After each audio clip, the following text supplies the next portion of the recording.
Hello students. तो हम आज अपने जो कल का टॉपिक था स्ट्रक्चर वाला, कल हमने स्ट्रक्चर में क्या क्या पढ़ा था।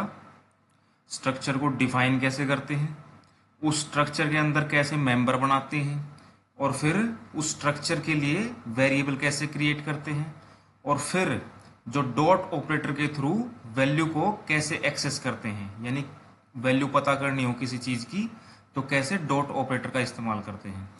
तो जितना कल हमने स्ट्रक्चर में किया था उस सभी का प्रैक्टिकल करके देखते हैं, यानी कि एक C plus plus structure program बना के देखते हैं कि वो चीज़ प्रोग्रामिंग में कैसे इस्तेमाल होगी। ठीक है, तो प्रोग्राम सबके सामने है, एक सिंपल सा बिल्कुल C plus plus structure program. ठीक है, तो ये वही चीज़ें hash include input output stream dot h क्या होती है, हेडर फाइल्स। आईओ स्ट्रीम का मतलब है इनपुट आउटपुट स्ट्रीम। और हैश इंक्लूड से क्या होता है, हैश इंक्लूड कंपाइलर के लिए इंस्ट्रक्शन होती है कि भी जो ये हेडर फाइल्स बताई है तेरे को, इनको लाइब्रेरी से उठा के प्रोग्राम में इंक्लूड कर दे।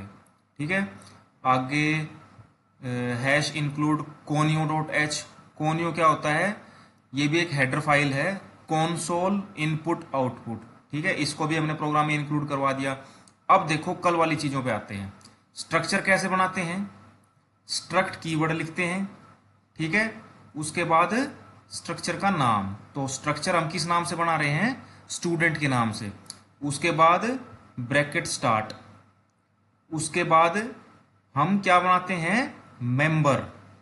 ठीक है, अगर किसी को ना समझ में आए तो जो कल वाले नोट्स हैं उसमें से स्ट्रक्चर बनाने का सिंटेक्स देखना है, स्ट्रक्चर डेफिनेशन। तो यहाँ पे हम दो मेंबर बना रहे हैं, एक तो रोल यानी कि रोल नंबर, तो वो किस डाटा टाइप का होगा, हमेशा इंटीजर डाटा टाइप का। एक बना रहे हैं नेम, ठीक है, और नेम हमेशा किस टाइप का होगा, कैरेक्टर टाइप का। और जो ये ब्रैकेट में हमने 20 लिख दिया, इसका मतलब है कि जो नेम होगा वो सिर्फ 20 कैरेक्टर्स का मैक्सिमम हो सकता है, यानी कि 20 अक्षरों का नाम सिर्फ लेगा ये। ठीक है, फिर ब्रैकेट क्लोज और सेमीकोलन। तो स्ट्रक्चर बन गया है हमारा स्टूडेंट नाम से। ठीक है, उसके बाद इंटीजर और ये मेन फंक्शन। उसके बाद चलो, अब हमने स्ट्रक्चर बना लिया है, अंदर वाले मेंबर बना लिए हैं। अब हम क्या करेंगे, यहाँ ब्रैकेट स्टार्ट, और वेरिएबल कैसे बनाते हैं, कल बताया था, स्ट्रक्ट कीवर्ड लिखना है, उसके बाद स्ट्रक्चर का नाम लिखना होता है, उसके बाद वेरिएबल का नाम लिखना होता है। ठीक है, तो वेरिएबल हमने किस नाम से लिया, STU, स्टूडेंट, स्टूडेंट का छोटा फॉर्म ले लिया। ठीक है, STU नाम से हमने जो है वेरिएबल बना दिया। तो सभी ध्यान दो, वेरिएबल हमारे पास एक ही हुआ है STU नाम से, और मेंबर कौन कौन से हो गए, एक तो रोल और एक नेम। ठीक है, अब चलो एक सी आउट की स्टेटमेंट लिखती हैं। सी आउट की स्टेटमेंट वो होती हैं जब तुम प्रोग्राम को रन करवाते हो तो तुम्हारे सामने आती हैं। तो जैसे ही तुम इस प्रोग्राम को रन करवाओगे तो ब्लैक स्क्रीन पे लिखा आएगा एंटर रोल, यानी कि रोल नंबर बताओ। तो फिर जो तुम रोल नंबर एंटर करोगे वो कहाँ चला जाएगा, सी इन में। और सी इन का काम क्या होता है कि जो तुम वैल्यू देते हो सी इन को, वो क्या करता है, अपने राइट साइड में जो वेरिएबल है, ठीक है, उसको दे देता है। तो जो तुम रोल नंबर एंटर करोगे वो कहाँ चला जाएगा, STU.roll। ठीक है, इसी तरह फिर जैसे ही एंटर करोगे सी आउट, यानी कि एक और स्टेटमेंट जो ब्लैक स्क्रीन पे तुमको दिखाएगी, एंटर नेम, नेम बताओ। फिर जो तुम नेम डालोगे उसको सी इन क्या करेगा, किस में डाल देगा, स्टूडेंट डॉट नेम में। ठीक है, उसके बाद जैसे ही तुम एंटर करोगे तुम्हारे सामने एक सी आउट, सी आउट वाली वही स्टेटमेंट्स होती हैं जो तुम्हारे सामने प्रिंट होंगी ब्लैक स्क्रीन पे। सी आउट में जो है दिखाएगा कि आपका रोल नंबर ये है और आपका नेम ये है।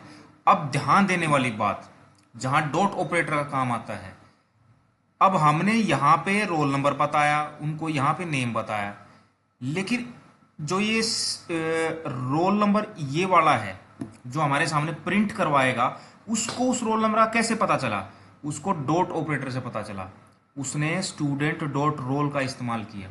ठीक है, तो देखो ये जो रोल है ये कहाँ से अपनी वैल्यू लेगा, स्टूडेंट डॉट रोल से। और जो ये नेम है ये कहाँ से वैल्यू लेगा अपना, stu डॉट नेम। stu क्या है, वेरिएबल है, और रोल क्या है, मेंबर है। ठीक है, तो इसी तरह डॉट ऑपरेटर से हम करते हैं ना अपने कोई वैल्यू निकालनी हो तो। ठीक है, तो जो ये रोल है ये वैल्यू कहाँ से निकालेगा, ऐसे। और जो ये नेम है ये कैसे वैल्यू निकालेगा, ऐसे। ठीक है, और जो ये एक फंक्शन होता है ENDL, एंड लाइन, यानी कि लाइन को यहीं पे एंड करते और जो भी अगली लाइन प्रिंट होगी वो नेक्स्ट लाइन में होगी। ठीक है, उसके बाद आगे चलो प्रोग्राम पे। प्रोग्राम खत्म हो गया, गेट CH यानी कि गेट कैरेक्टर, रिटर्न 0, ब्रैकेट बंद। अब देखो इसकी आउटपुट तुमको कैसी दिखाई देगी।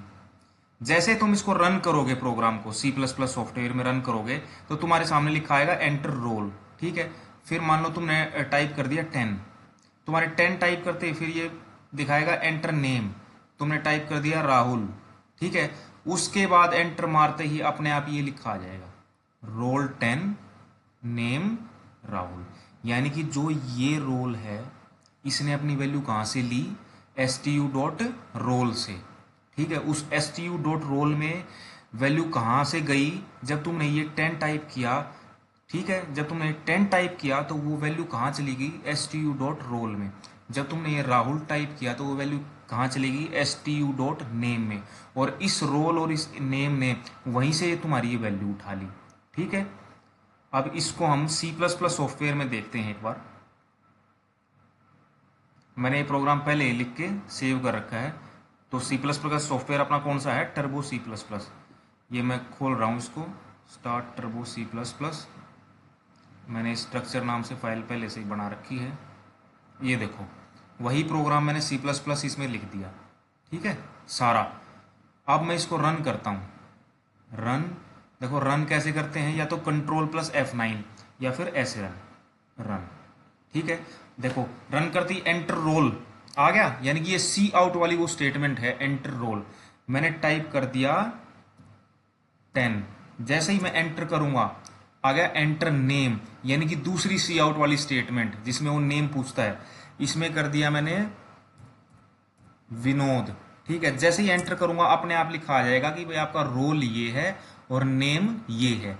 यानी कि इस जो लास्ट वाले जो ये रोल और नेम आए अपने आप लिखे हुए, इन्होंने जो ये वैल्यू कहाँ से उठाई है, डॉट ऑपरेटर के थ्रू। रोल नंबर कैसे उठाया, stu डॉट रोल से, और नेम कहाँ से उठाया, stu डॉट नेम से। ठीक है, उम्मीद है सबको प्रैक्टिकल समझ में आया होगा। और जब ये लैब में हम खुद प्रैक्टिकल करोगे तुम तो सारा समझ में आ जाएगा। बिल्कुल छोटा सा स्ट्रक्चर का प्रैक्टिकल है। तो आज के लिए इतना ही। और ये जो नोट्स से लिखना है, नोट्स भेजूंगा, उसमें से ये प्रैक्टिकल लिखना है। प्रैक्टिकल में मिस्टेक नहीं होनी चाहिए बिल्कुल भी। एक कोमे की भी गलती होगी तो प्रोग्राम रन नहीं होता है कभी भी C++ का। Okay, thank you.